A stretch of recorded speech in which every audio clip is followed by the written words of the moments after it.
Welcome to another episode of Chris Watches Pretty Little Liars. I am your host, Chris McGowan, aka Magoogs, aka Magoogs, on Twitter and Instagram. I am joined later on today with my friend Trina to go into a little more in-depth into this episode. Lots of fun to be had there. Things get a little personal too, so enjoy that segment. But I was rewatching this episode in particular for this recording, and I was struck by this idea that so many people in the show, which is Drama 101, but so much is created because people aren't being honest. And I realize that's hard. Of course it's hard.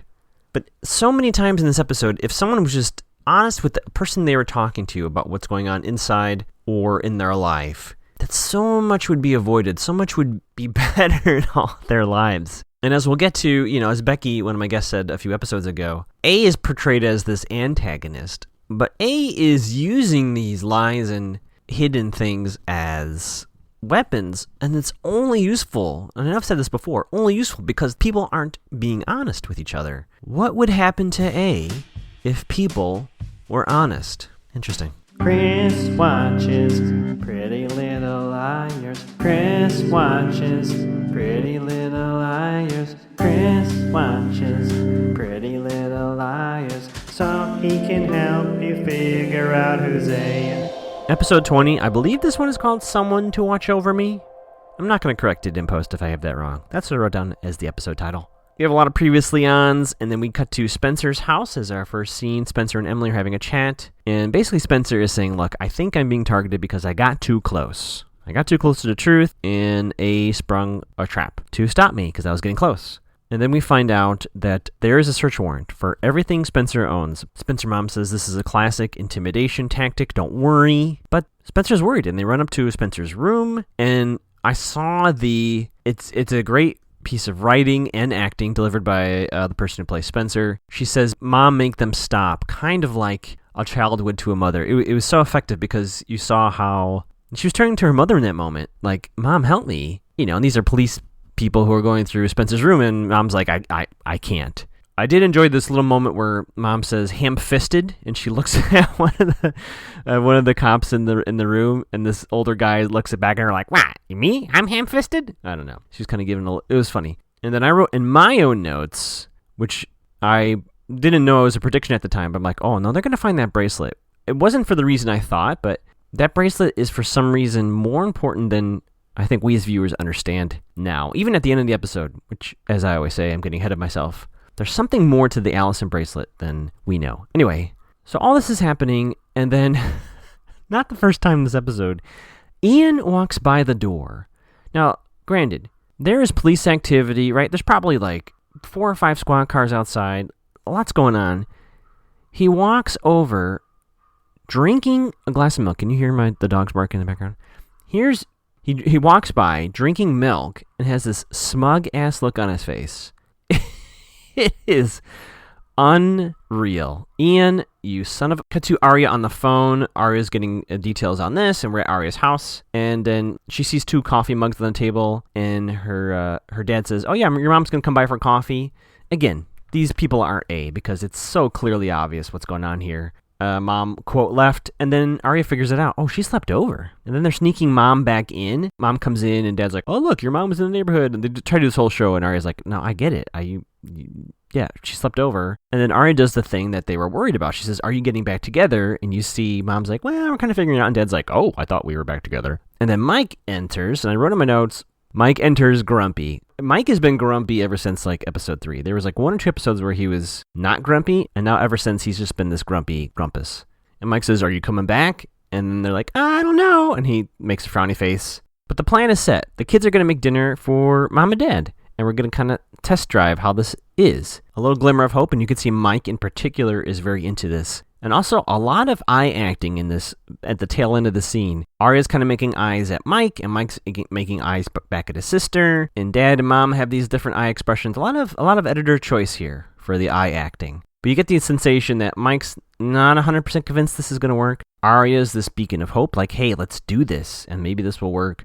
You can tell Dad is pretty much like, hey, we're back together, and Mom's kind of like, let's try this out. Cut to the Hannah household. Caleb is cooking. And they have a little bit of a smooch, and they are talking about the cops over at Spencer's house.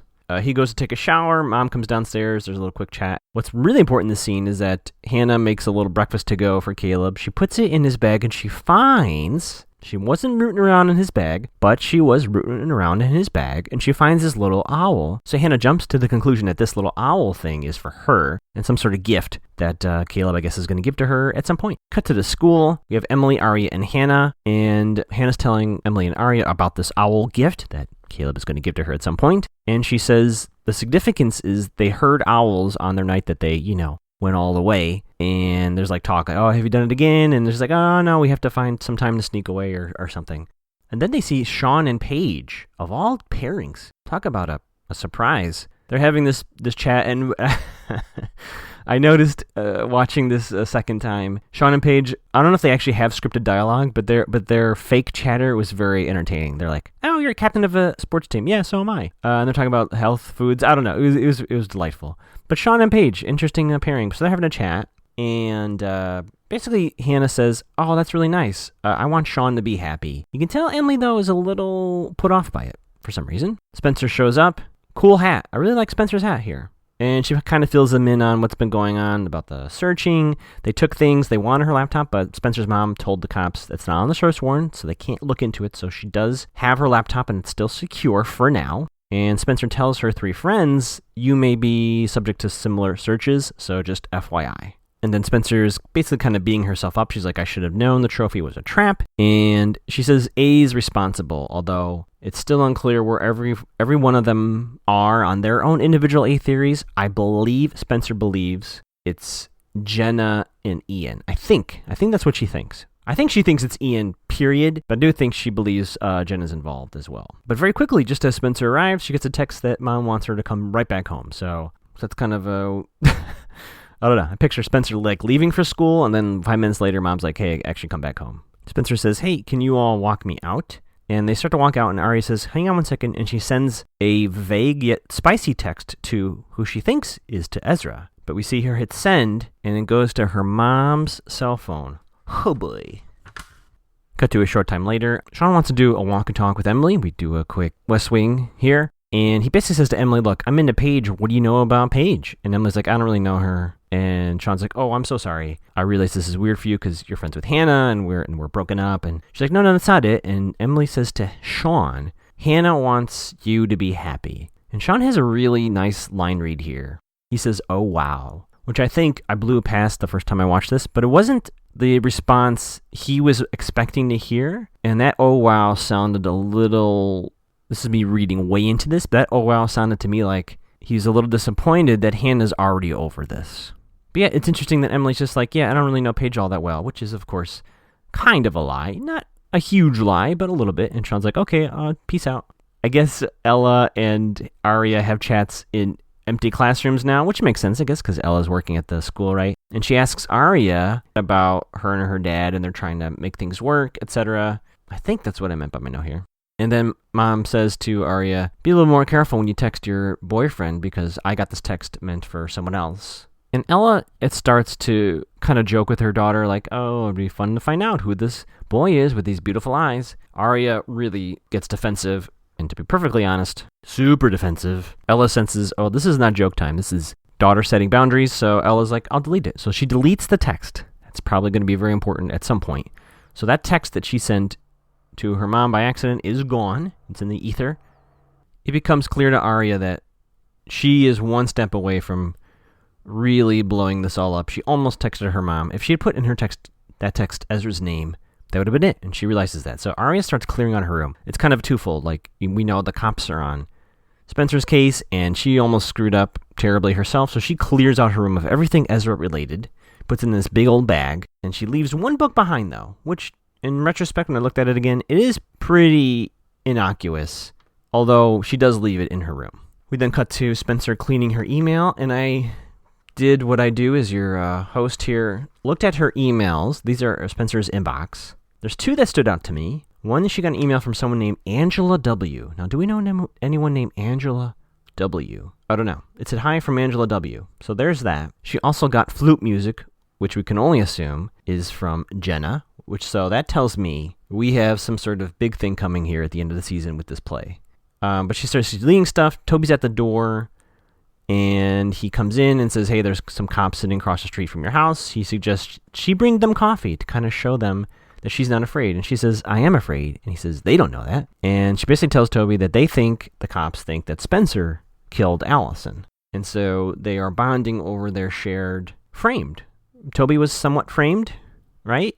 I don't know how much A was involved in that. It's clear to me, at least as a viewer, that A is a big force behind Spencer being a person of interest. So, cut back to the school. Paige and Emily are having a quick chat, and Emily tells Paige Sean was asking about her, and Paige says, yeah, well, Sean actually already asked me out. And Emily's like, oh, cool, but it wasn't cool. Emily's not cool with it. One of those situations. Cut to somewhere in town. Ella and Byron are talking about their dinner that's going to be happening, where the kids will be cooking for them. And then Ella brings up that this boy that Arya's dating is the mystery, and Byron, as always, overreacts already. It's like, we don't know who this is. We need to know who this is. The world is dangerous, blah, blah, blah, blah. And Ella's kind of rolling her eyes. He's kind of blowing his top already, and I was like, just relax. We need to let our daughter have her privacy. Cut to the school. Arya gives Emily what I'm only calling an evidence bag to Emily for safekeeping. And this is where Arya tells Emily about the text that she almost sent out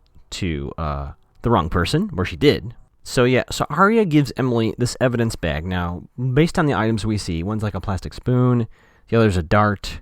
Looks like there's some chopsticks. In a vacuum, it doesn't make any sense. But this is truly everything Arya finds of value with her relationship with Ezra is now in Emily's possession, and she says, Emily, keep this safe in Emily's locker at school. What is going on? That could not be less safe. Clearly, multiple people have access to lockers in this school, and now there's a bag with everything all neatly together inside Emily's locker. I would bet money that bag is going to mysteriously disappear at some point before the season end. Whew. Maybe that's the end of the season too, as everyone finds out about Ezra and Arya. Because right now, all the pieces are in place. We're just ready to do it. So after this extremely unwise plan is hatched, Emily and Arya overhear Caleb on the phone, and he says things like, mistake, don't call her that, things have changed, etc., etc. Those of you who've already watched this episode already know who he's talking to and what they're talking about. But they don't quite know that yet, so they tell Hannah at lunch that they think Caleb is seeing another woman. That's what they assume or theorize. And Hannah says, you've heard wrong. It can't be true. Oh boy. Oh boy. And then Spencer says something here about the bigger mystery with A, and it sounded like the show was talking to me, the viewer. To paraphrase what she says, we're looking at the details and can't see the big picture, which I think is a call for all of us to look at the bigger picture, what's going on here. So they're still in lunch, and then Jenna walks by wearing the owl necklace, and Hannah is devastated. Hannah's trying to reach Caleb, and then in the bathroom, we hear Paige chatting about Sean. Emily kind of overhears it. And in the hallway, Ella sees Arya. You can tell there's a little distance there. And then Spencer spots Jenna wearing the owl, and then she sees Jenna take it off, and it's the USB. And she sees the little USB stick of the owl go into Jenna's laptop. Spencer was gonna approach her, and then she stops and goes, oh wait, I should go tell somebody. And so basically we discover Caleb is the hacker. Hannah leaves Caleb a note that she wants to talk to him, and then she tries 214 on the locker combination, and it works? I was very confused as to how that works out, but it is what it is. Maybe 214 is the secret code that they share. I don't think it's connected to the phone call. I don't know. Maybe it is. Maybe I misinterpreted the phone call Jenna had. Maybe I had my own timeline wrong. Maybe that call was much more recent, so that she was telling Caleb on the other end, change your locker combination to 214. If that's true, what does the motel room in 214 have to do with anything? No clue. And what does Ian have to do with Jenna? So it all comes out. Jenna hired Caleb to spy on Hannah. On the USB was a phone log that Caleb faked because it's very simple. When Emily hired Caleb, Jenna found out, and Jenna hired Caleb to kind of spy on Hannah, and he was into it. He just thought, high school kids being mean to each other. But then he doesn't say it, but says it, that he started to develop feelings. And then once Jenna started asking some questions he didn't like, which he didn't specify what those questions are, he said he's done, and he gave Jenna fake data. It's not really Hannah's phone call log. Still, Hannah's pissed. They have a stare down, and he leaves. They're done. Caleb and Hannah are done. Spencer at Spencer's house. Toby and Spencer are sitting by the fire. Everyone feels bad. Spencer apologizes, and they talk about running away. Spencer shares the story of when she almost ran away really young. And we get a little of a theme here. Spencer said that their parents didn't even notice that she was gone when she ran away, which kind of feels like, right? That kind of is the pattern here. Melissa's kind of the star child. A lot of their hopes are put on her, and Spencer's they're kind of cleaning up after her mess. At least that's how the family views her. Cut to the Arya household. Dad is snooping in Arya's room. He finds the one book that she left behind, of course. The one that has a little thing at the front from Ezra. Again, the message isn't spicy, but suspicious. But he doesn't find that. Ella catches him, and Byron's like, we need to figure out who she's dating. And Mom's like, we agreed we're not going to be these parents. And they start to have a little bit of a fight. His affair kind of comes back up, and he's like, I thought we were past this. And she's like, I thought we're going to make our way around it. We haven't gotten past it yet.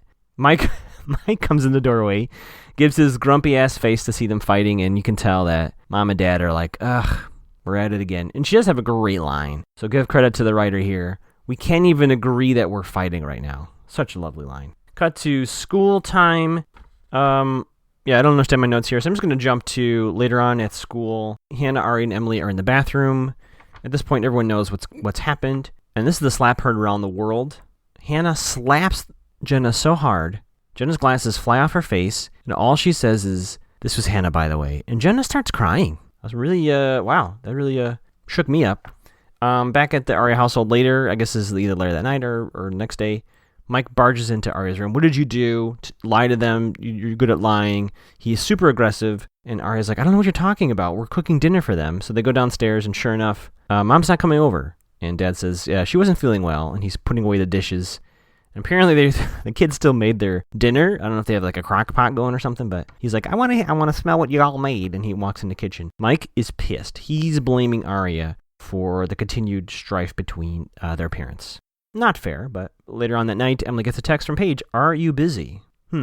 Spencer comes home from what looks like either a late night workout session or a jog, and Ian, sitting on the couch like a creep, drinking whiskey, says he's offering to help Spencer, and Spencer makes the connection. Ian is offering to help Spencer run away from home, and she's like, that would be so convenient for you, Ian. If I ran away, I'd look guilty. And all Ian says as he sips his whiskey says, time's running out, Spencer.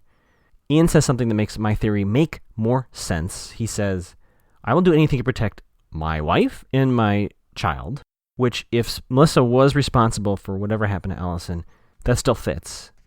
And for him to make Spencer go away solves even more problems. I mean, Melissa and Spencer do not get along, and Melissa's now on Chicago Med, so she has another show to go to here in a few years, so it makes sense. Back to Emily. Paige comes over. She says, yeah, her and Sean had a date, but when he kissed her goodnight, Paige is like, nope, I don't like it. And this is kind of important because Paige says, how are you so brave, Emily, that you came out? And Emily tells her, I think this is not the first time she's told Paige her story, but she says to her again, look, I didn't come out of the closet. I fell out. But she said, but now that I'm out, I don't have to worry about it anymore, which to me reads to like, Emily's like, I'm my authentic self. Again, kind of a theme that she told Paige before is I can't be not who I am. And of course they smooch. They smooch again. And it sounds like Paige does say I'm gay out loud, which for her is brave, even just in front of Emily. Who knows where that's going to lead, but they do smooch.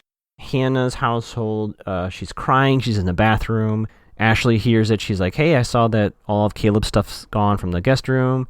Hannah's like, yeah, he's gone. And she's crying. Ashley knows, and Ashley made a promise to Caleb. If you hurt my daughter, I will come for you. So Caleb should be very worried, as we'll discuss with Trina a little bit later on here. Spencer's mom wakes up Spencer and says the search warrant will probably be thrown out. However, they found the bracelet, the Allison bracelet with the Toby sweater threads. And somehow this is further linking Spencer to this disappearance. They think somehow Spencer was in contact with this sweater at some point. And Spencer's mom says to Spencer, someone's going through a lot to make you look guilty. Then our stinger image is I guess, breaking a glass with Hannah's heart. A very expensive looking show for whomever. They put it in a box and they write a note, Dear Hannah, try putting it back together. And they put a little cement in there. So there's a lot to unpack there. Let's just get to my segment with Trina. I think she and I discuss more theories and a little more analysis. So take it away, me. Hello, everyone. Thank you for sticking around. I am joined by a PLL expert, as I promised, Trina Dong, actor, writer. Thank you for joining. Expert is maybe a stretch, but very, very aware of the madness is maybe a better way to say it. That's an expert in my opinion. There we go. So I actually, Trina reached out to me and I was like, I see you're doing this podcast, and I asked her, what episode do you want to guest on? And she gave me a few options, and this one, she said, was one of the most wild. So I was like, let's do this one. So I thought what we would do is kind of go through each liar. I don't know if I should call them liars, but I do. I'll go through. They are. That's true. They're not innocent. They're not truth tellers. This is That's true. For sure. So I figure we'll go through each one, and I have some thought starters, and I'd just love to hear your thoughts about this episode, but anything that's happened before as well, as we kind of go through, right? I'll do my best to not spoil. That's going to be the hardest part of this. I'll edit this out. If you spoil, I'll go, what? And then you'll know. Well, no, I don't want it to happen to you. I know you can edit, but I don't want you to go through it. So that's okay. Really you can always say, Chris, has this happened yet? Or like be vague about it. Then I'll be like, no, I don't know what you're talking about. And then you'll know. Did somebody get stabbed yet? Nobody got stabbed yet. I'm just kidding. Well, actually, maybe I'm not kidding. See, that's how we're pretty close to getting stabbed at this point. Yeah. But we'll get there, as I like to say. Yes. So let's start with Arya. And I figure what we would do, since we're on episode 20, 2 episodes away from the finale, I was like, what's A's hold on Arya? Is it just Ezra Fitz, or does A have other stuff on Arya we think that A can use on Arya? I think it's just Ezra. Okay. I think it's just always freaking Ezra, but it's so bad. And I was actually talking to my roommate about this when I told her I was coming on this. And we were both like, wow, that show is very bad. Like, that is a 17-year-old. And one in the previous episodes, she was like waiting for him on the bed or something, right? So it's like stuff like that we weren't even like, I did not consider until this rewatch how inappropriate that is. And I corrected myself before. They actually don't show them going all the way. I think the show is very particular to see them smooching. It doesn't matter. She's like waiting on the bed. What do you think? They're gonna fucking make macaroni and cheese and like just chill? That's not what happens. Oh, it's still bad. Don't get me wrong. It's still bad. But I like, for instance, I think it's this episode where we see Hannah and Caleb go all the way. But the show, we never see Fitz and Arya go all the way. But you're right. They're not making mac and cheese on the bed. Also, stop saying go all the way. Hey, I'm just using the vernacular of the show. Who's your demographic? The PLL listeners. Listen, they even say, I've noticed in the tent I know I'm jumping ahead already, but when Hannah and Caleb are in the tent, she says, do you have and they don't even say the word. And he's like, yeah. So they didn't even say the condom word. The condom word. All right. Can I curse on the show? Sorry. Absolutely. This is R-rated. Yeah, curse away. Cool. Well, is it R-rated? Oh, yeah. Saying appropriate things right now, and it's completely inappropriate. So you're leading the wrong way. This is the uncensored PLL look. Yeah. I think they actually had sex at the end of the last episode. Okay. Maybe. Yeah. But yeah. So A's hold is Ezra. And I'm obsessed with this at episode 20. Who do you think is going to find out about them two first? There's a lot of people who are close. I'm going to need you to tell me, because I obviously know. Sure. When I remember when I was first watching it, it was like obviously being younger, it was like a real panic. And like the person you don't want to find out first is your dad. Like straight up. You do not want your dad to find out for so many reasons. Mm-hmm. Because of course, the letter A, her dad is a cheater. Sure. And like, so he knows, like, he's got bad thoughts, that man. And so he's going there whenever he thinks about it. So that's what I was always thinking when I was watching. And it's so funny because at this point, Byron Montgomery thinks that Ezra is after Ella. So he's acting all jealous and telling him, hey, you should leave the city and be a big college teacher, when really it's so much worse, Byron. Which is just the weirdest. Yes. Like, would that happen? Maybe. Like, the show went very, like, ABC Family to Lifetime. Like, it wavered in, like, the weirdness a lot. Sure.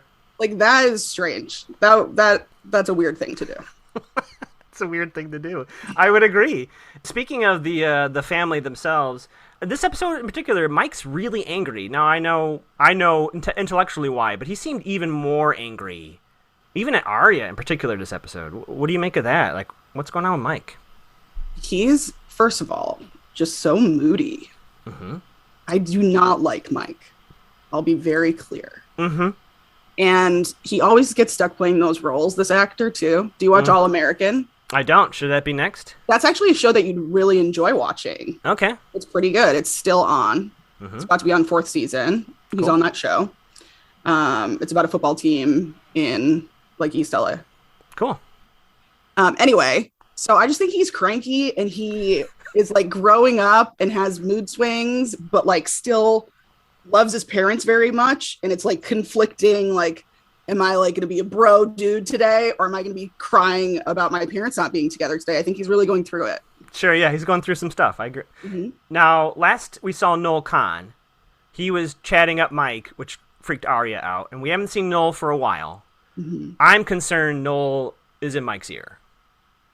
Tell me, like, what do you think's in the air? That he's like, well, you should really.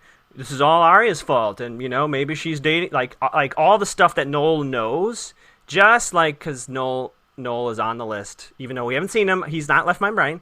I just think he's just, I'm not trying to forgive Mike for his behavior, but Noel, I'm sure, is not helping if he's talking to him. But, like, you know, is that just a sneaky A thing? And you saw them together once, and he, like, asked for help on a math test or something from the kid. You know, you don't know. Could be. Very, very true. Lastly, for Arya this episode, it was very quietly done, and I facepalmed when she hides her Ezra bag in Emily's locker. Oh, my God. How does that make sense, to hide your bag with a bunch of incriminating stuff in another person's locker that might also get searched? What are we doing? Yeah. Why? And we as viewers know how unsecure these lockers are. I mean, every episode, someone's in the locker. I guess, to be fair, Arya doesn't know how bad it is there, but... Well, how does she not? How do any of them not know how bad it is there? You know? Yeah. It's just a big purse with some weird stuff in it. And also, with Arya, why did she leave that damn book on the top of the frickin' thing? She's like, let's hide it under the candle that covers 1/20th of it. Yep. And I had a heart attack when Byron, that's the first thing he goes to when he goes in the room just to check things out. He starts flipping the pages. I'm like, this is it. He's going to find it. And he didn't.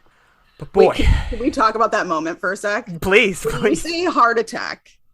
So you say heart attack, you were like you felt bad for her kind of way. Like, oh my God, it's going to get bad. Or in here we go. Like, it's picking up. I think it's kind of like what you were saying earlier, like her and Ezra, that should not be happening. Yes.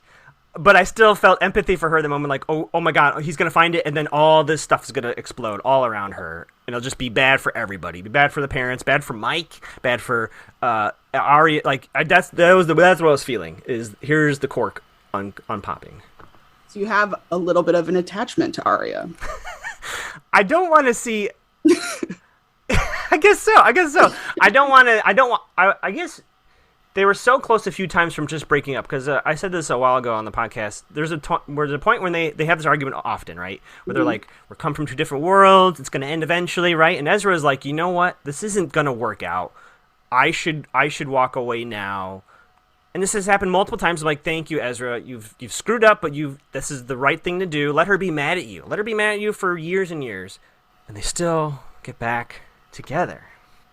I mean, thinking about it now, like rewatching all these like couple fights that happen on this show, I think I was seeing them as if they were in their 20s, like when I was originally watching it. But now, being 100 years old, I'm like, oh, that's a 17-year-old like relationship fight.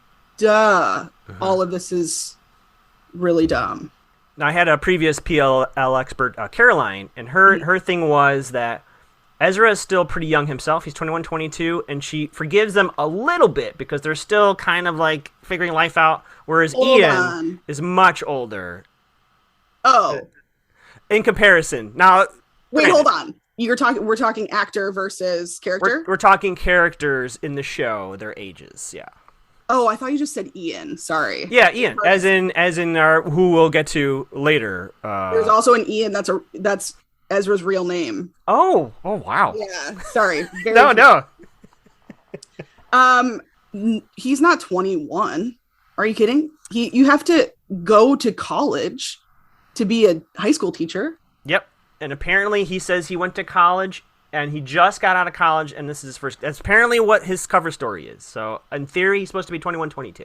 Don't we put him at like 23 then maybe? I think he's. I mean, listen. It's not good either way. I know I'm splitting hairs here, but not good. It's bad. It's not good. I just don't. That moment when all that breaks out is just, I don't know, silly. But in terms of Arya's pretty light this week, right? I don't think she got a message at all. No, she's definitely more afraid of her parents. Yeah. Just finding out about this just in general than A telling them. Right. And A could have many times, as comes up later when we get to Hannah. Yeah. But anyway, we'll get there. Let's move on to Emily, who had also very little A this week. A doesn't really have anything left on Emily because, as she says this week, she was pushed out of the closet, so that was kind of A's hold on her. Yeah. Does A have any other hold on Emily at this point? I mean, she can use all of the other, like, relationships against her. That's true. Like, she can use, what's her name, Maya? She can use Maya, and she says it again. She said it once before. She did say she was in love with Allison to Paige. So that's, like, in the world now. So it's out. Yeah. Mm-hmm. So things can be done there. Mm-hmm. But yeah, no, her life got pretty wrecked early. Which I actually, at the time that this show was on, like what year was that? 2011? Yeah. That was like a pretty big deal for a lesbian high school student. Mm-hmm. So I thought her storyline was at least cool, but I think it's sad that it's like A is using that to attack her. Right. Because we're trying to like progress, but then you're like kind of proving the bullying situation. It's a lot. Yeah. Which is a nice, well, I don't say nice transition, but Paige comes back into her life in this episode. And I thought Emily was so mature last episode when she's like, look, I was kind of the flip of this with Maya. It was really hard for me to be in public with her. And eventually that didn't quite work out. But if I go back to that, I think I'm going to regress. So I don't think we can be a couple. And then this episode, Paige goes on a date with Sean, and then they come back and they start kissing. I don't know. Is this a good idea or a bad idea, basically? Emily and Paige. Paige is my least favorite character of the entire series. The entire series. Wow. Hate her. Oh, wow. Okay. But that's because Emily is my favorite character. Gotcha. Because I think that she's the most level-headed and on the ground. Mm-hmm. And she's got... Maybe it was because she's like a diverse lifestyle and has like different colored skin than everybody else. Like sure. The same color as me, just so everybody knows. I hate Paige because Emily deserves the world. I agree. The world. And Paige she doesn't give it to her. Paige held her head underwater, which I Paige still might kill her. I think right there you're off the to-date list, in my opinion. Wait. But what did she say the reasoning for trying to drown her was? You took my place as the anchor, or So the coach put your name over mine. So I drown you. Yeah. See, she's just trash. She's straight trash. And, I don't want to go here, but I'm gonna. She's got a bad haircut. Like, you can't be going after Emily with that haircut, her own haircut, and then have a haircut like yours. Like, that doesn't make sense to me. Right. I know that's just some like bitchy girl shit, but guess what? We're watching Pretty Little Liars. Hell yeah, that's 2 strikes. Listen. Try to drown her and worse. And she's so fake. She is like serial killery, right? Yeah, she runs into her car a few times. That first kiss happens when she follows her to her car and hops in. Mm-hmm. Yep. Oh lordy, you made me. I mean, I was already not into this duo because I love Emily. Now you've made me even more nervous with her with Paige. Like, she's so gross. needs to get away from Paige. She's stupid. I don't care that she did it. Sean, she deserved Sean though, because that's how annoying they both are. Sure. That was good. If she would have stayed with Sean and been like, you know what, I'm just gonna do this thing over here, I'd have been pleased. Oh boy. Well, at least A hasn't been bothering Emily this episode. She's got a lot going on. She doesn't need A. No, she gets a break. Unfortunately, that's not the same for Hannah and Spencer. Let's deal with Hannah, because there's a lot with Hannah.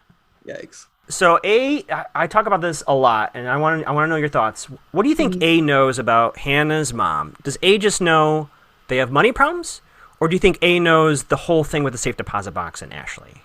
I think A somehow knows the whole thing of everyone's stuff. Okay. And to this day, having watched the whole thing, I still don't know how. So I don't know if you'll ever figure it out, but if you do, like, please let me know. Because I still don't fully understand. But yeah, she definitely knows it all. But I also think, I don't know, do these people leave their doors unlocked? Like, I'm not really clear on why it's so easy, but it appears that A knows exactly how to do it. So I don't think it would be hard for her to find out, like, all of this BS on Hannah's mom, because she's also not very sleuth. This is very true. And I think, is that this episode? I'm just double check my notes here. Which one? No, it's at the end of last episode. The post-credit sequence, which we'll get to in a moment. But last episode, someone goes up to Mrs. Potter's grave and leaves flowers, which I'm like, did A kill Mrs. Potter? So maybe you're right. Maybe I guess that's telling us A knows stuff, man, about all that. Wow. Yeah, I'm trying to figure it out. If I do, I will tell you. Please, because clueless over here.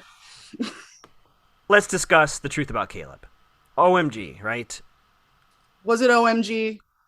I thought up until now, I'll be honest, thought he was kind of doing his own thing and just like, doing his phone hacking thing. I didn't think Jenna hired him to spy on Hannah. Like, that is a confirmation that we've all suspected that Jenna's doing stuff, but boy. Yeah.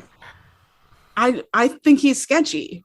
You don't think he's sketchy? I fell in love with him right away. What can I tell you? The hat alone. Oh my gosh, see? Too weak for this show. You gotta be careful.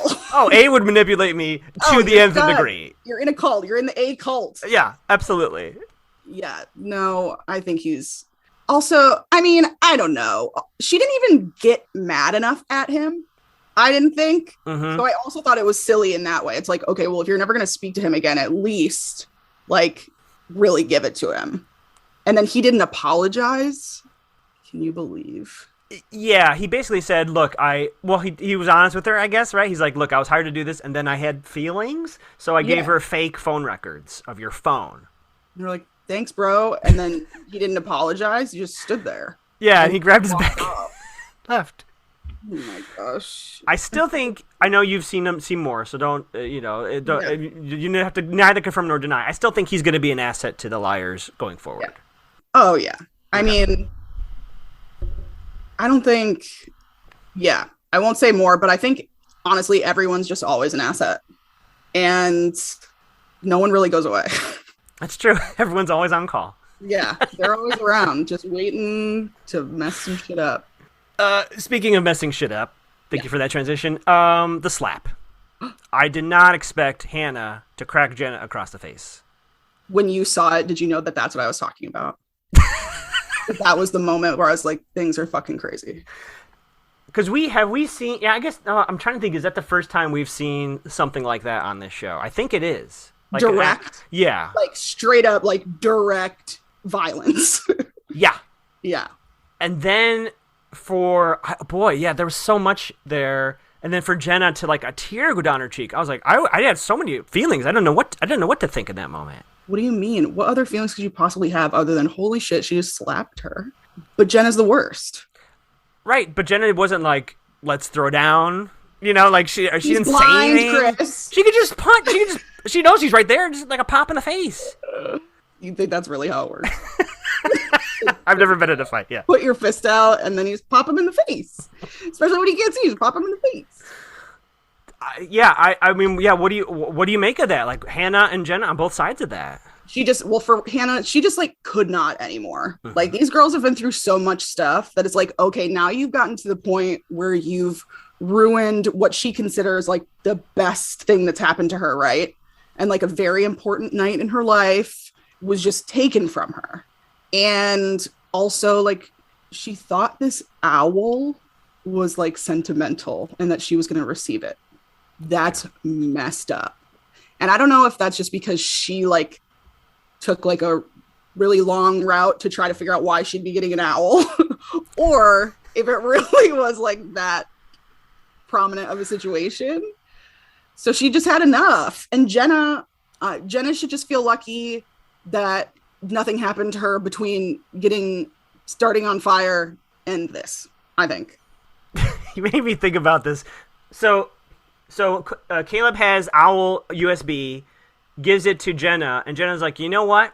I'm going to go to school, and since it has a necklace thing, let me just go ahead and wear it as it's intended. Let's not keep it in my pouch or anything. Let's just have it, I don't know. Just like biggest owl on earth on her chest. And it was like, what the fuck? What are you wearing? With these ruby eyes, right? Yeah, it's not the style, and it's like bedazzled. So right. It's not even real. And that brings us back to why was Hannah so impressed by it? Right. Because it was legitimately plastic. And it just like was on her, and it's like almost the size of her head because she's a tiny thing. Sure. The whole thing was strange, but also very funny. Like, I find things like that in the show, just like the silly stuff, so hilarious. Oh, let's like, okay, so owls, tent, sex, USB, and then whoever like walked themselves to that in the writing room killed it. They killed it. And I actually don't remember if there were owls. I kind of thought, and you can correct me if I'm wrong, I thought Hannah might have been lying a little bit. Like, she saw this thing and she made the leaps in like, oh yeah, that's what this means. It's like really special to Caleb and me. I don't know. Totally. Just like nighttime outside sounds. And then she was just like really trying to stretch it to make it special so that she was getting this thing. And she was like, oh my gosh, obviously it was all the owls that were right near us. Right. Yeah. Like if it had been a cricket like necklace, exactly. It would have been the same. Like, oh my gosh, bugs. Like freak out. Poor thing. She's a mess. Now is a good time to tell you a theory that I have. You can laugh at it. You can say no comment. I think that Allison is not only alive. She faked her death, right? But that's not even the interesting part. She is posing part-time as Jenna. So they take turns playing Jenna.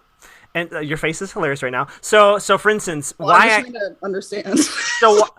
I'll even get into deeper for you if you're curious. But so the scene, the slap in the bathroom, all very a lot of emotions, right? You also very clearly see Jenna has a mark, a blow on her face because of the violence, the slap done unto her, right? If we see Allison dressing up as Jenna and no mark on her face, we see that the Jenna is Allison theory is proven true. Well, how long do slap marks last on a face? Oh, you already poke a hole in it. Darn it. So you're trying to like, okay, well, if we see her in the next 48 hours, that's for sure it. Yep. I mean, that's fine. That's a fine theory. Honestly, any theory that you could possibly have is probably accurate in some very weird way, or like, right on track. Sure. So I don't hate that, especially because you see a lot of like behind Jenna and a lot of behind Allison. Yep. And that makes sense to me that you feel that way. The slap's not going to prove it though.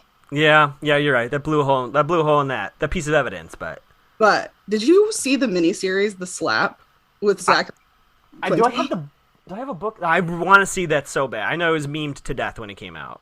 So the craziest thing I've ever seen. And I think it was a remake of like a British show or something. And I think a stage play too, right? Maybe. Something. But that is like the strangest. You got to watch that. I will. The Slap. I'm writing it down. But yeah, just to quickly, I think the motel room 214 is their hiding place. So if Jenna is Jenna, out and about, Allison hides in the hotel room, swap places. That's why the flute music is only there in part-time. Anyway. So you're going to be really good at watching this show because I don't even know what 214, I don't know what that is. And like all of those, like any clue like that is very much like, I got nothing. I don't know that stuff. Fair enough. You might actually figure this out. I don't know. Everyone tells me good luck, and they kind of like smile. So we'll see. We'll see. Yeah, I mean, either way. Lastly, on the Hannah tip, Ashley, her mother, was very clear to Caleb. You hurt my daughter. ... And at the end of the episode, Ashley's not stupid, right? She hears Hannah crying. Caleb's stuff is gone. She's at the door, and I put in my notes, should Caleb be very, very worried about Ashley? Yeah. I mean, she's the type, right, that will, like, she'll kill for her family. I think so. Or by family, it's just Hannah. So she'll kill for Hannah, and she's got that murder thing in her too. Like 30% of the show has a murder thing. Yeah. I think. Yeah, and I think even at the time Caleb took it in like, oh wow, I should not be an asshole here. He failed. Okay. Totally failed. And for him, I think it was one of those, like, because he doesn't really have adults in his life, right? Or like the parental support. So I think he probably took it seriously. Right. And then it blew up in his face. Ashley's wrath coming soon. Oh boy. And finally, probably the most A this episode, our poor liar Spencer. I had in my notes, A has no real hold on Spencer. However, they've somehow steered the investigation to make her look like responsible for Allison's disappearance / death. Right. I mean, well, Ian did it. Right? I mean, obviously Ian did, although I have a theory about that. But clearly Ian did it, or it has something to do with it. Because his smug ass this episode, my goodness. Acting crazy. Drinking milk in the doorway as they're searching her room. Like, really, Ian? So weird. What's wrong with him? He's one of the killer ones, too. Like, he's like whoa, you'll kill her, won't you? Yeah. And then what do you make of his weird, like, whiskey-sipping threat promise thing? People sit in that house in the dark too much. Because shit in the dark always happens at Spencer's. Yes. It's so weird. And then it was in the morning darkness. It was just like so weird. 6 a.m. probably. This kid's drinking. This grown-ass man who's about to have a baby is drinking whiskey at his, like, girlfriend, or is it wife? Wife, yeah. I mean, crazy. Ian's character, I think, is one of the most like out of place characters in the entire series. Mm-hmm. And he, I feel like, is put there for like this scenario. Right. Really, really quick story. My mom went through a Suze Orman phase, and so she would unplug everything all the time was not on use. Maybe that's what's going on at the Hastings household. Maybe when they're not using the lights. There's no way that they're eco-conscious. No freaking way. And they're just all scary killers. This is true. Yeah, that's cute that your mom does that, though. That's good. It's good. Yeah. So, and actually, I'm legitimately not clear on this. So maybe you can help me figure it out. So when her mom comes in there at the end and tells her about the whole fiber thing, I kind of lost track a little bit. So when they say fibers was on the bracelet and the sweater, how I was going clear. How does that link to Spencer? So the bracelet that Allison gave Spencer, the one that says Allison, right? Or wait, does it say Spencer? That was my first thought, because they didn't find that bracelet. They found, I think it's the Spencer one. It is? Okay. I think so. So it's like a woven bracelet, right? Mm-hmm. And so what they're saying is that the sweater that Toby's been dealing with, when they found it on him, had just fibers of that sweater somehow. So they're attempting to tell us that that bracelet and the sweater were in the same place at one point. And the fact that it's Toby and Spencer is, even though it happened like kind of before, but it's sketchy. Oh wow, you just blew my mind. Because they're saying, because it's Spencer's bracelet, it can't be the Allison bracelet because that's not on her. This is literally on her wrist. So they're saying, oh yeah, well if it's on the sweater, she was holding the sweater. Heretofore, she's the one that did this because she murdered her and like took the sweater off her or whatever. Yeah. The other thing about this is, like, how do all of these adults think that they can't catch a bunch of 17-year-old murderers? Like, they really are trying really hard to catch these young people. Well, I mean, they got a whole team on this. They have, the creepy detective. They have this new guy who, the hard-boiled guy that's going to figure this out. And they got Garrett They got Garrett in there. They got the FBI floating around. I mean, it's a full... So weird. A full thing. They're bad at their job. But you blew my mind right now because now it's making sense. Because the whole thing with the bead lady or the bracelet lady, she's like, I told them it was Spencer. Remember when she at the end of that episode? Yeah. So Allison gave those bracelets. I'm not quite sure when we know what day that was, but are we saying that A planned all this all along? That they made the sweater from the bracelet that she gave to all her friends, so that when all this would have happened, it would land on one of these liars. Yeah. So in theory, it's like, well, they're all like, well, I don't know how it's possibly on there. How is it possible? It's like, well, it was, or this is all of this is planted, right, ladies? Duh. Like, what's been happening to you? So that to me is everything that we're seeing is whatever the setup is, right? And so you're going to be watching the setup for like, what is it, 7 seasons? Hey, I'm here for it. I'm here for it. Yeah. Which it leads perfectly to my next question to you. Who is doing this? Who is doing this specific thing to Spencer? Not even just this whole segment. Who do you think is behind this? I mean, I would always say Ian. However, to get these like little meticulous things done, that has to be someone else. Okay. I don't think he would be smart enough to handle that himself. Right. Who do you think? Thank you for the segue or the layup there or the alley-oop. I think Ian and Melissa are a team. Let me pitch you this theory. Night of Bonnie, Clyde. You with me? Night of the party. Allison's like, in the morning, your sister's gonna know you and Ian were a thing. You tell her now. Spencer's like, WTF? No. They leave the room, right? Melissa's upstairs. She hears the whole thing, right? Party continues. Allison meets up with Ian. He's like, we gotta stop this. She's like, blah, blah, blah. They get in their car. Melissa trails them. Confrontation happens. By accident, Melissa does something to Allie. Now it's time to quickly scramble and cover everything up.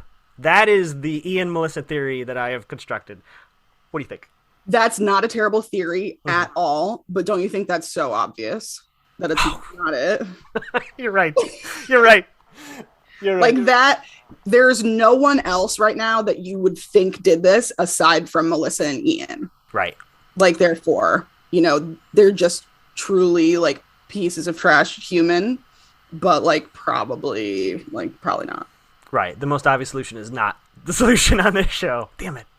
But it's an okay, like I said, every theory is good. Well, I also think Allison faked her death, so she might be also behind this in a weird way, but I have a lot of holes in that theory. I'd have to figure that out. I'm honestly so surprised that you've all this time avoided, especially you work in entertainment, avoided articles, you've never read an Entertainment Weekly or anything. You've never. Nope. I avoided it. Oh, it's so good. I'm as pure as possible. All right. Finally on my agenda, these post-credit scenes are getting a little more ridiculous. Yeah. I'm finding them less and less helpful. This one was someone breaking a heart of glass with Hannah's name on there. Is that anything? Do you think it's worth? I think it's just how A sees Hannah. She's fragile. She got her. And this was the way to do it. To get a boy she didn't get the boy to like her, but the boy likes her, right? And he's a nice guy. And she has all these body issues. Mm-hmm. And then it got taken away from her when she got the thing that she wanted. And so that's what I think. Some of those are really good. Some of the post credits, this one I like. Mm-hmm. But some of them are why? Chinese handcuffs. You're like, what the hell is that? What is that? What does that mean? Is this just though, sitting at home purely for their own entertainment? This isn't part of their plan. This is just their own hey, I'm enjoying myself moment. I like to think that it is within the plan, and A is playing a board game, right? Yeah. It's you get to a next part, and that heart was waiting for her to smash, and now she can move on. I guess so. Yeah. The rat thing with all their names on the cages. I'm I don't even know what I'm looking at here. What is incredible? That was incredible. Oh, that's so funny. Think about it in the way of what I was saying before. You're sitting in this writer's room and you're oh my gosh, what are we gonna do next? And you're rats. Bucket. With their names on each cage. Yeah, I don't know why they didn't put wigs on rats and put them in there, but they missed out. But like that's how it's wild. But wow. I do like the post-credit things most of the time. Yeah, I think still my favorite is when Emily falls down at their first homecoming dance or whatever, and A spray paints one less number on the population sign. Like, who's gonna see that? Who in the hell is gonna see that? We did. That's who. Point taken. Point. Because it's just so. But that's what I'm saying. They set up the end, like the last scene, really well. Like the last takeaway. Yeah. So where like other shows that are like this, that are mysteries or whatever the hell you want to call it, doesn't really set it up like that to make you for sure want to see the next episode. But when you watch Pretty Little Liars, you know something absolutely ridiculous is going to happen. And then they're going to tee you up for the next ridiculous thing. And you're excited to keep going. Boy, oh boy. It's like incredible. What's her name? Who's the genius behind the show? She is a genius. Marlene King, right? Yes. Yep. Mm-hmm. Marlene King. Mm-hmm. Wow. Well done. So I want to open the floor to you as we're getting close to the end here. Anything that I might have missed, anything at all you want to talk about from these first 20 episodes of season 1, you want to ask me if you have theories, anything at all? No, I want to ask you a bunch of stuff. Please, hit me. Okay. Who's your favorite liar? Because I was literally going to ask every single time I was going to like ask for a rating every time we talked about a new liar after I know you have an affection for Arya. But now I figured I'd wait. We can sum it up now. I want to know who your favorite is and why. And your favorite doesn't have to be the person you like the most. Your favorite can be like the one that's like the dodgiest or like, you know. This may not. I'm not. This is not to say any of the liars are not this, but I think Spencer is actually my favorite because I see so often. Maybe it's because they're writing her very well, and again, not that they're not writing the other three very well, but every episode, they throw in her competitive nature into like little details and scenes. I'm like, oh, that's so perfect. That's so Spencer. Like when her and Toby are playing Scrabble, and she gets just a little annoyed when he beats her. It's like those little touches. Yeah, and I like that family dynamic. Not that I necessarily grew up with that family dynamic, but I know that dynamic very well. So that feels also very close to me. Yeah. Yeah. No, that makes total sense. I think that they did really well in the development of that character, and they had so many easy ways to be like, oh, make her do this, make her do this. But like Hannah, they just like kind of made her dumb and wild. And then Arya's just like a goody two shoes, but promiscuous. You know, right. There's not like much. There aren't many little things you can do, but you're right. Spencer has tons of those. Yeah, and you said Emily's your favorite. Can I ask the same question to you? Why do you like? Yeah. Like I said, she's grounded, so you know that when she's on the screen, nothing too buck wild's gonna happen, and if it does, it's gonna be kind of tragic. Because like her life is already really jarring as it is. And so I just empathize with her more than I do the others. Like she's the one that I'm like, does she really have to be going through this? Like her freaking, where's her dad and her mom? Like, where is everybody? And then you're going to make her deal with a murder. Her friend that she was in love with. Yeah. Like, yeah. Which makes me think, I know you have more questions, but remember when Spencer, her parents are like, think you should see a therapist, and she's very upset by that. Motivation aside, I think that'd be very healthy for the four of them, right? To talk to maybe someone, because it's been a really weird year just with Allison, period, alone. I'm trying not to spoil. Okay. There's no therapy that's happened while you've watched? Not so far. They've barely even talked about. They talk about it with each other, but aside from that, I don't think they're so suspicious of everybody. They're not really talking about it with anybody. Right. You're going to get it. Okay. You're gonna get that. But you're right, because obviously you're not going to get it the way that we rationally get it. And like, oh, maybe we should go and like get some things off our chest and like, try to mend this family and this life. No, of course. But we also forget they're 16, 17 years old. Sure. Like, we're looking at these 20-something actors and getting confused. Like, yeah, girl, you should really hit it in therapy. But it's like, what are they supposed to do? Go talk to their in-school, their guidance counselor? Right. They've got adult problems, man. And their parents all suck. Yes. Suck. Ashley's probably my favorite of the parents. But it's oof, yeah. There's not a lot of support there. No, they're all selfish. Yeah, yeah. Ugh. Okay, what else? Who's your least favorite? I hate Paige. You hate? I mean, Ben sucks. Ben, who we haven't seen in a long time. Ben was Emily's first boyfriend who assaulted her in the shower. So, Emily's gone through quite a lot this first season. No big deal. Yeah. That's what I'm saying. Stop doing stuff to her. Yeah. But you hate him because, I mean, that's pretty general. Like, you hate him because he's a rapist. Of course you do. Whose full character that we see a lot do you hate?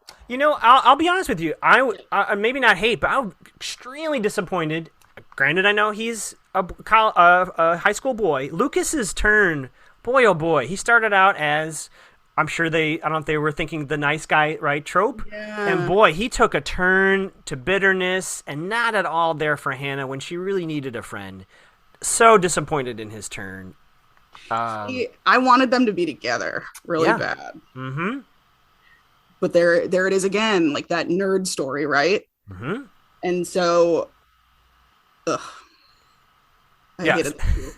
I hated it. It's so sad. It's like, yeah, he can date her. They can date. He's cute and nice. Like, what are you saying about him? It's annoying. But then when he went wild, that was a good acting on his part, I thought. And I know there's some Allison stuff there, which we haven't really, at least now, gotten into. So I'm keeping that in mind, knowing that there's a lot underneath there that I'm not aware of yet. It's still, when she was in the hospital, I said at the time, if he really cared about her, he would have been just there for her as a friend. Yeah, and that would have meant the world to her. And he couldn't go there, so that was really disappointing. See, you're being very philosophical about being very deep and nice.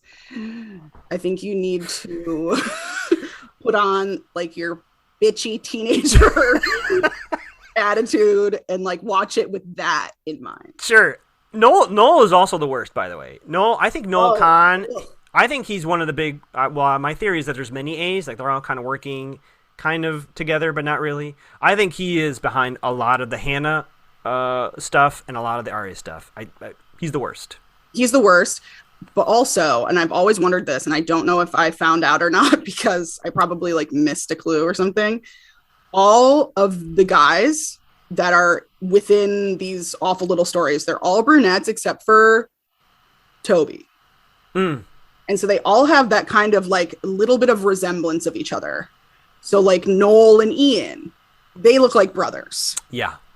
And then Ezra, not like them, but also like, it's that mood. But then Toby is completely different from all of them. So I always thought about that. Like, what's with the brunettes? Like, are they doing it on purpose? What are we looking for? And see, that's how shallow I am in comparison to you're like looking at clues and you're like, yeah, poor Lucas. It was just really like tragic for him. I'm like, but what about the brunettes? And Toby moves at a different pace than all the other gentlemen. Like, he's just like, right? He just has a completely different POV than most of the other boys. He's kind of removed from a lot of that drama, which, I guess makes him that outsider. I'll ask one last question because I could sit here for hours and do this, but we want our listeners. Which liar are you? Like, let's say this is a BuzzFeed quiz. You answer all the questions. Which liar, like, how do you, if you're in the situation, which liar do you react like? Wow, that's a freaking great question. Oh, wow. Which liar do I act like? Well, here's the thing. I'll give you a two-part answer. I would like to say Spencer, but see, Spencer is so direct. She's been the most direct. Yeah. Of all, like, when she confronts Ian, when his ass is standing right in front of the room, I was like, "Holy hell, yeah!" I mean, it didn't work out, but I wouldn't be that. I wouldn't be that person. Everybody wants to be a Spencer, but we're all someone else. Yeah. Boy, I think I'm between Emily and Arya. I'm trying to decide which I'm more like. Ooh, why? Because Emily. for very valid reasons in the show, is keeping a lot close to her chest. But, there is obviously a flip side to that where, she's sometimes kind of on her own dealing with some pretty heavy stuff, right? And Arya, boy, just deny, lie, deny. True. So... Well, that's good to know. I think I'm kind of got everyone in Chris's personal life. Deny. I'm probably closer to Emily in that regard. And actually, when you're saying, how Emily's your favorite, I think she has, not to say the other three don't have heart, but I feel like she also feels the most. Like I feel like she has a lot of warmth to the three of them. No, she's the only one with a heart. Yeah. You can say it. She's the only one. So let's say you're Emily, right? And there's this girl, right, that tries to drown you, right? So what do we do? What do we do when she comes back for more? Totally forgive her. Actual? I would do. This is totally me. I would be like, you know what? You were right. There was a lot of stress going on. We can move past it. I would totally do that. Wow. Whoa. That's crazy. And I would need a friend to be like, Chris, what are you doing? Drown you. You can call me anytime. Tell me someone tried to drown you, and I'll be like, hey, dummy, are you insane? Wow, that's crazy, Chris. But you understand, we have a connection, Trina. We have a connection. That's why I'm letting her back. This is stupid. I can't believe you said that. Listen, this is what the podcast is for, to be unfiltered and reveal real life, y'all. You thought he might be joshing you. He's really bearing it all on this. Wow. So which liar are you? Let's turn the table. Definitely Hannah. Okay. Definitely Hannah. Just like matter of fact, don't actually know what's going on, but like try and just like be around and just question everything. And then not so much in the Caleb situation. Mm-hmm. I like to think that I'd be like, this guy's sketchy. Let's not invite him to live here. We're 17. But I'm totally Hannah. I'm nowhere near Spencer. I'm not smart enough to be Spencer. Right. I wouldn't be able to goody two shoes it like Arya and just be like, everything's like fine. And then Emily is like, she's too, like, I'm not good enough to be her. I just wouldn't be that level-headed and good being in a murder situation. Now, would you handle the situation with Hannah's mom the same way? Like, basically, she's like, I got this, Mom. Don't worry about it. Yeah. And then subject yourself to some messed up stuff. For sure. I think that's, the dynamic that they're trying to show is the single mom, difficult upbringing, has some trauma, some PTSD, some daddy issues, things like that. So yeah, sorry, my Slack is going off like crazy. It's all good. But yeah, totally. It makes sense to me how she's handling it. And she's, like I keep saying, they're teenagers. Right. I would probably be worse.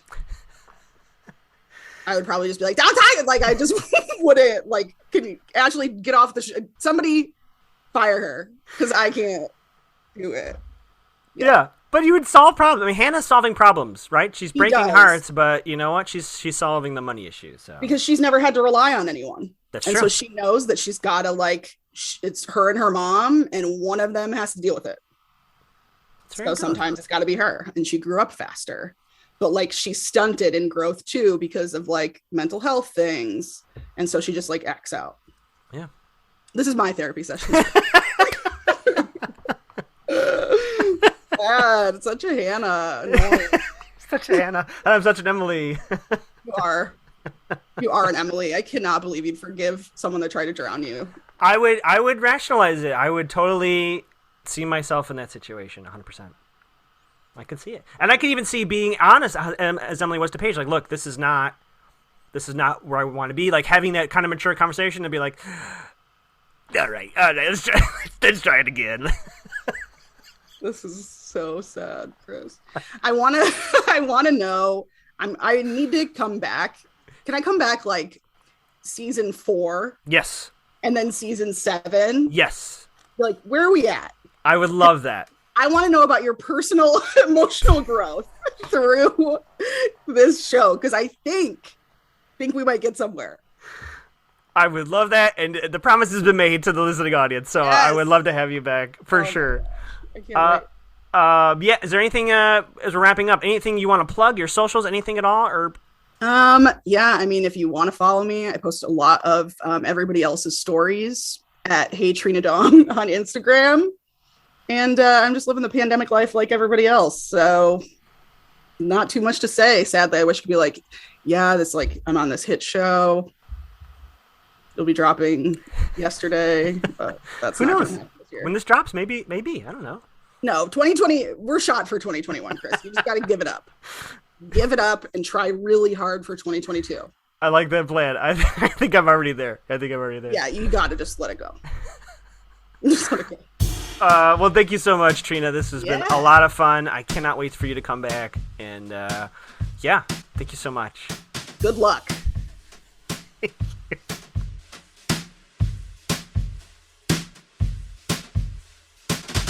That was great. Right? So that's it. You can find me on Twitter and Instagram at Magoogs, occasionally twitching at Mac to the Gal. Yeah, and 2 episodes left. So thanks for hanging out. Rate, review, send me suggestions, feedback. This show is for you. Okay, I've said enough.